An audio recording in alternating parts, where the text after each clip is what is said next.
ആകാശം കോഴിക്കോട്ടെ സുഖാൻ.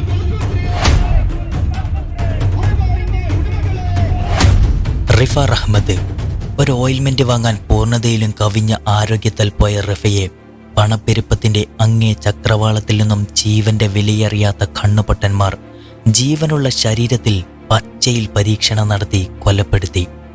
നാം ഏവരും ദുഃഖത്തോടെ കേട്ട ഈ വാർത്തയുടെ നേർക്കാഴ്ചയിലേക്ക് നിങ്ങൾ ഓരോരുത്തരും സാക്ഷിയാവണം.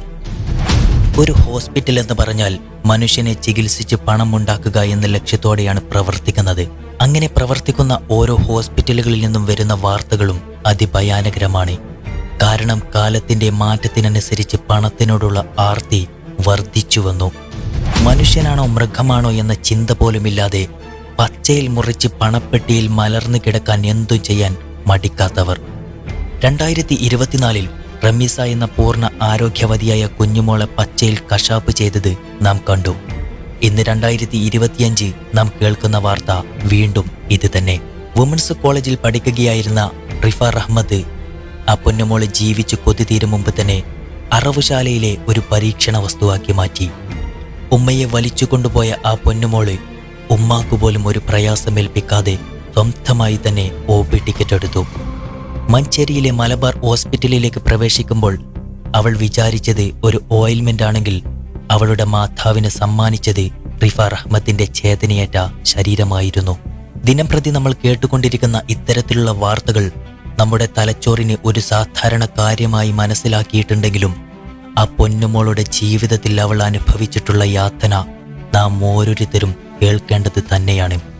ഇതുപോലുള്ള ഹോസ്പിറ്റലുകളെ വളർത്തി വലുതാക്കി നമ്മൾ തന്നെയാണ് ആ മോളെ നരകയാതന അനുഭവിപ്പിച്ച് കൊലപ്പെടുത്തിയതും. OP ടിക്കറ്റ് എടുത്ത് പുഞ്ചിരി പറ്റാത്ത മുഖത്തോടെ ഡോക്ടറെ കാണുമ്പോഴും അവൾക്കറിയില്ലായിരുന്നു ഇനി എൻ്റെ കാൽപാദങ്ങൾ ഈ ഭൂമിയിൽ ചലിക്കില്ല എന്നത്. ഹോസ്പിറ്റലിന്റെ സാമ്പത്തിക വളർച്ചയിൽ കൊടിപിടിക്കാനായി മനുഷ്യന്റെ ജീവനിൽ കാണിക്കുന്ന ക്രൂരതകളിൽ അവളും ഒരു ഇരയാകുമെന്ന് അവൾക്ക് പോലും ചിന്തിക്കാൻ സമയം ലഭിച്ചില്ല. റിഫയുടെ ശരീരത്തിൽ കയറ്റാൻ വിധിക്കപ്പെട്ട മരുന്ന് ആ പൊന്നുമോളുടെ ശരീരത്തിന് പോലും താങ്ങാൻ കഴിയുന്നതിലും അപ്പുറമായിരുന്നു ആ മരുന്നിന്റെ വീര്യം. പക്ഷേ ഇത് അറിയുമായിരുന്നിട്ടും ഡോക്ടർമാരോ ഹോസ്പിറ്റൽ ജീവനക്കാരോ പണത്തിന്റെ ആർത്തിയിൽ മതിമറന്നുപോയി എന്ന് പറയാം. കഴിഞ്ഞ മാസം 23-ാം തീയതിയാണ് സംഭവം നടക്കുന്നത്. ജിമ്മിൽ പോയിരുന്ന റിഫാർ അഹമ്മദിന് പുതിയ ടീഷർട്ട് ഇട്ടതിനു ശേഷം അതിന്റെ അലർജി എന്ന് പറയാവുന്ന തരത്തിൽ ഒരു ചെറിയ ചൊറിച്ചിൽ അനുഭവപ്പെട്ടു. അന്നേരം അവൾ ഉമ്മയെയും കൂട്ടി മലബാർ ഹോസ്പിറ്റലിലേക്ക് പോവുകയായിരുന്നു. അവൾ ചെറിയ മരുന്നോ ഓയിൽമെന്റോ പ്രതീക്ഷിച്ചാണ് ഹോസ്പിറ്റലിൽ ടിക്കറ്റ് എടുത്തത്. എന്നാൽ ഡോക്ടർ അവൾക്ക് വിധിച്ചത് ഒരു ഇഞ്ചക്ഷൻ ആയിരുന്നു. ഒരു ഇഞ്ചക്ഷൻ അല്ലേ, അത് അടിച്ചാൽ മാറുമായിരിക്കുമെന്ന പ്രതീക്ഷയിൽ അവൾ ഇഞ്ചക്ഷൻ അടിക്കാൻ തയ്യാറായി. കുഞ്ഞുനാൾ തൊട്ടേ കഠിനമായ ജീവിത സാഹചര്യങ്ങൾ വന്നിട്ട് പോലും പൊന്നുമോളെയും കൊണ്ട് 20 വർഷങ്ങളോളം അവർ ജീവിച്ചു താണ്ടി. മലബാർ ഹോസ്പിറ്റലിന്റെ വരാന്തയിൽ ഒരു ചെറിയ സൂചിക്ക് വേണ്ടി കാത്തിരിക്കുമ്പോൾ അവർ പറഞ്ഞ വില കേട്ട് ആ മാതാവ് ആദ്യമൊന്ന് ഞെട്ടിത്തരിച്ചു. പക്ഷേ എന്തെങ്കിലും പ്രശ്നമുണ്ടാകുമെന്ന് കരുതി അവർ അത് അടിക്കാൻ തയ്യാറായി. ആ മോളെ അതിനായി അവർ കൂട്ടിക്കൊണ്ടുപോയി. മോളുടെ തിരിച്ചുവരവനായി കാത്തിരിക്കുന്ന മാതാവിന് അറിയുമായിരുന്നില്ല അവളെ കൂട്ടിക്കൊണ്ടുപോകുന്നത് ലോകത്തിൽ നിന്ന് തന്നെ എന്നേക്കുമായി പറഞ്ഞു വിടാനാണെന്ന്. റിഫാർ അഹമ്മദിന് വേണ്ടിയുള്ള കാത്തിരിപ്പ്, അതിലൊരു ദയ പോലും ഹോസ്പിറ്റൽ അധികാരികൾക്ക് തോന്നിയില്ല. ചൊറിച്ചിലിന് വേണ്ടി സൂചി അടിച്ചതിന് ശേഷം റിഫാർ അഹമ്മദിന്റെ ബോധം പതിയെ പതിയെ മങ്ങിത്തുടങ്ങി. ശ്വാസം എടുക്കാൻ പോലും ആ പൊന്നുമോൾക്ക് കഴിയാതെയായി.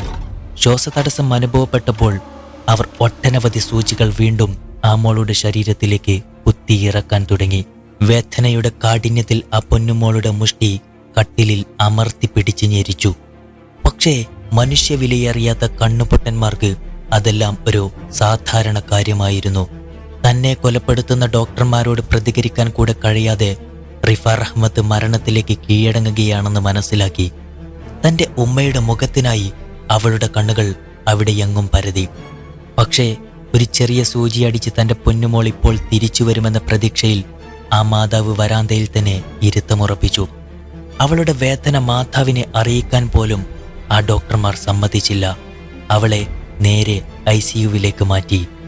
ഓടിച്ചാടി നടക്കുന്ന ഒരു പ്രശ്നവുമില്ലാത്ത ഉന്മേഷവതിയായ റിഫാർ അഹമ്മദ് ഭൂമിയിൽ നിന്നും ബെഡിലേക്ക് കാല് പൊന്തിച്ചതേ അവൾക്ക് ഓർമ്മയുള്ളൂ. പിന്നീട് അവളുടെ ബോധം ആ വിഷത്തിനേക്കാൾ ഭയാനകമായ ഇഞ്ചക്ഷന്റെ നിയന്ത്രണത്തിലായിരുന്നു. തലച്ചോറിന്റെ പ്രവർത്തനങ്ങൾ ഓരോന്നായി നിലച്ചു തുടങ്ങി. ശരീരത്തിലെ ഓരോ ആന്തരിക പ്രവർത്തനങ്ങളുടെയും ചലനം ആ ഒരൊറ്റ ഇഞ്ചക്ഷന്റെ നിയന്ത്രണ പരിധിയിലാക്കി മാറ്റി. ജീവിക്കാൻ കൊതിച്ച ആ മോൾക്ക് മരണം വിധിച്ച ഡോക്ടർമാർക്കും നഴ്സുമാർക്കും അവരുടെ രക്ഷക്കായുള്ള പ്രവർത്തനങ്ങൾ ആരംഭിച്ചു തുടങ്ങി. പറയാൻ വാക്കുകളില്ലാതെ ശരീരത്തിന്റെ താളം തെറ്റി തളർന്നുപോയി മാതാവ്. ഒരു ഓയിൽമെന്റിനായി വന്ന പൊന്നുമോളിപ്പോൾ കണ്ണുപോലും തുറക്കുന്നില്ല. വിളിച്ചാൽ അവൾ കേൾക്കൊന്നുമില്ല. നീണ്ട കാലത്തെ ജീവിതത്തിൽ കൂട്ടായി സന്തോഷമേകിയ ആ മകൾ തന്നിൽ നിന്നും വിട്ടുപോകുകയാണെന്ന് ആ ഉമ്മാക്ക് വിശ്വസിക്കാൻ പോലും കഴിയുന്നില്ല. കാരണം അവൾ ഒരു രോഗിയല്ലായിരുന്നു. അവൾക്കൊരു പ്രശ്നവും ഉണ്ടായിരുന്നില്ല. സമയം നീണ്ടുപോയി. അവളുടെ മലമൂത്ര വിസർജനങ്ങൾ വരെ ആ മാതാവിന്റെ കൈകളിലൊതുങ്ങി. ഉന്മേഷവതിയായ അവളുടെ ശരീരം നനഞ്ഞ ശീലയെപ്പോലെ ഒടിഞ്ഞു തൂങ്ങി. ഈ കൊടും കൃത്യം ചെയ്ത ഡോക്ടർമാരും നഴ്സുമാരും ഒന്നും തന്നെ പറയുന്നില്ല. അവർക്കവരുടെ സ്വയം രക്ഷയ്ക്കുള്ള എല്ലാ അടവുകളും ഒരുക്കാൻ ആരംഭിച്ചു. ആ പൊന്നുമോളുടെ കാര്യം കൈവിട്ടു പോയപ്പോൾ അവർ നേരെ കോഴിക്കോട്ടുള്ള മിംസ് ഹോസ്പിറ്റലിലേക്ക് റിഫാർ അഹമ്മദിനെ അയക്കാൻ തീരുമാനിച്ചു. പുറം ലോകത്തിൽ നിന്നും അവരുടെ നെറികെട്ട പ്രവർത്തനം മറച്ചുവെക്കാനായി ആ മാതാപിതാക്കൾക്ക് പണം വരെ അവർ നൽകാമെന്ന് സ്വകാര്യമോദി. ആ കുഴഞ്ഞ ശരീരവുമായി ആംബുലൻസ് കോഴിക്കോട്ടേക്ക് ചീറിപ്പാറി.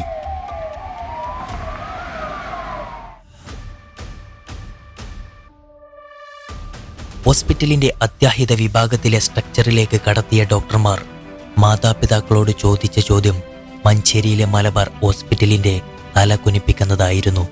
മോളുടെ ഉള്ളിൽ വിഷം തട്ടിയതാണോ? തട്ടിയതല്ല.